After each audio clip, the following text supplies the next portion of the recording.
Hi everyone, another Luto series here. My love shout out and thank you everyone for the support of every upload that I'm making.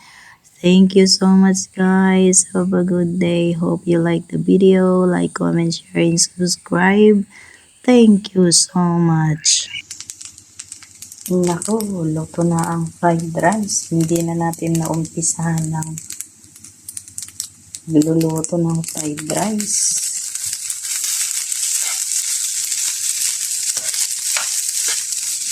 Una po, ang ginawa ko, yung itlog, hindi na po binati. Parang sunny side up siya. Tapos, yung naluto na ng bahagya, inukay-ukay ko, para may makikita pa rin siyang white, tulad nito. Tapos, syempre, yung kanin, yung bahaw natin o leftover rice,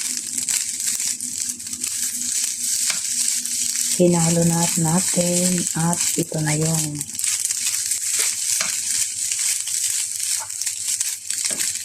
outcome niya.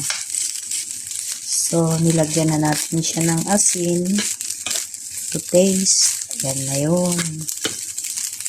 Ganyan lang kasimple ang ating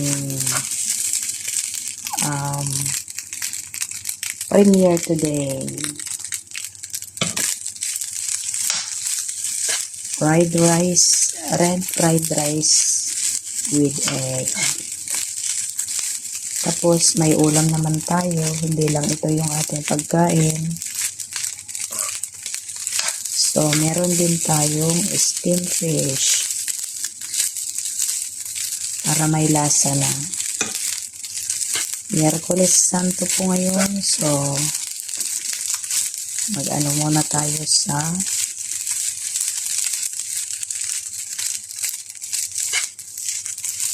karne. Mag-isda-isda muna tayo guys. So wait natin ito hanggang siya ay dry talaga. Ay maging buhaghag siya. Para tunay siyang fried rice with egg.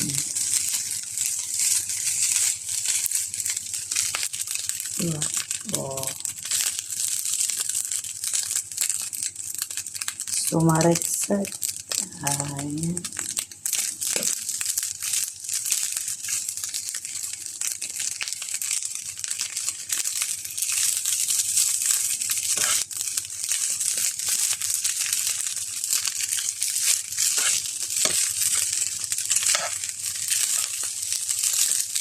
Ang bango guys, ang bango. Super bango.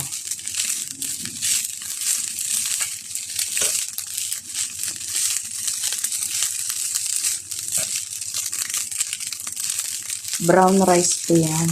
Tapos, halo-halo po yan. Minix ko po siya ng brown rice, red rice, at saka white rice. Kaya ganyan po yung kulay ng ating rice. Kasi pag suluhin po yung brown rice at saka yung red rice, maano siya, parang halfway cooked lang siya. So, linagyan natin siya ng white rice. Kaya, ganun lang. May istorya lang. Ang premiere. Ayan, pwede na siya. Oh. Buhaghag na siya. Hindi na siya dikit-dikit. O, diba?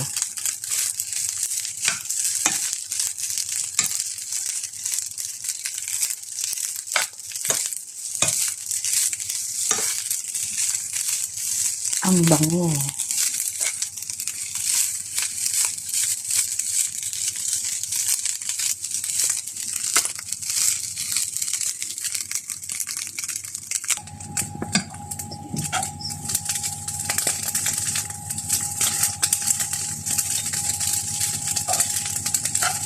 Walang tripod.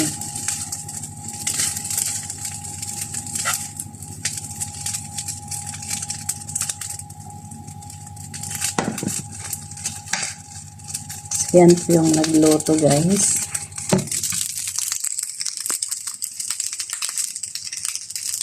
So, yan po ang linuluto. Thank you for watching and bye-bye, guys. So, hanggang sa next upload, next day, whatever. Thank you so much po. Bye.